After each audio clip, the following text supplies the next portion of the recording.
c'est Lucie, magnétiseuse près de Dijon. Je vous retrouve dans une vidéo qui sera relativement courte pour parler du magnétisme vital.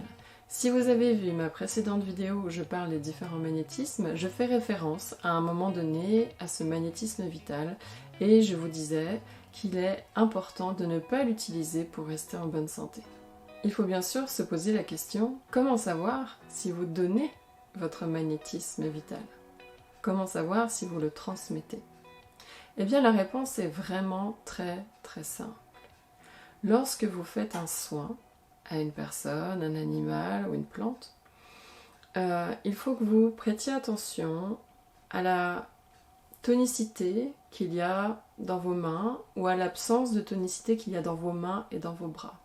Si vos mains sont très souples, très relâchées, très détendues, et que vous avez cette sensation que vient s'écouler un fluide, liquide, comme une eau énergétique, eh bien, il y a de très grandes chances que vous soyez en train de donner votre magnétisme vital. Comment arrêter de donner son magnétisme vital? Eh bien, tout simplement en ajustant la tonicité à la fois musculaire et énergétique qu'il y a dans vos mains. Lorsque vous magnétisez quelqu'un, il va falloir créer une forme de tension énergétique dans vos mains.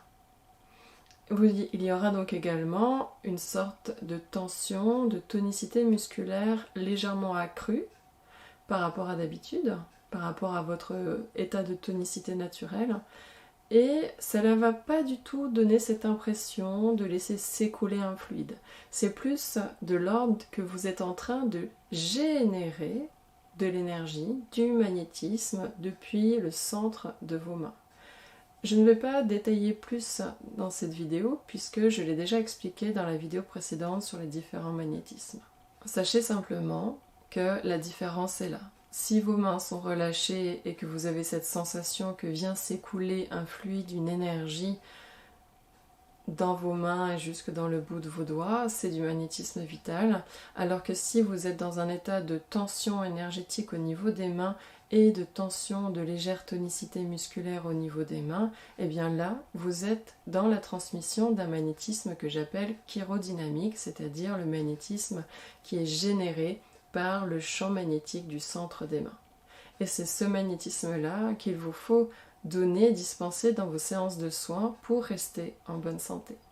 Je vais faire une petite parenthèse concernant les soins énergétiques que l'on fait en utilisant la canalisation. Lorsque j'ai appris le Reiki, mon enseignante m'expliquait qu'il était important que j'ai un certain relâchement, un certain lâcher-prise. Et j'ai remarqué, j'ai observé en moi que s'écoulait mon magnétisme vital. Et donc posez-vous cette question, ou plutôt observez-vous. Est-ce que vous sentez qu'il y a quelque chose de vous qui s'écoule et qui ne devrait pas s'écouler en dehors des énergies que vous canalisez? Est-ce que vous êtes fatigué après avoir donné un soin Reiki par exemple?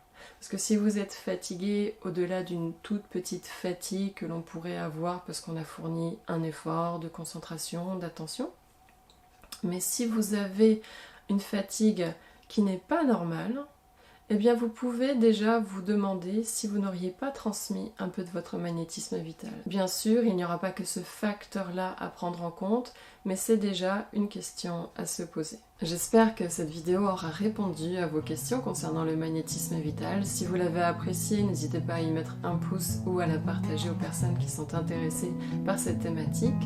Et si vous avez des questions, bien sûr, utilisez la section commentaires juste en dessous de cette vidéo. En attendant, je vous remercie beaucoup et je vous dis à bientôt dans une prochaine vidéo.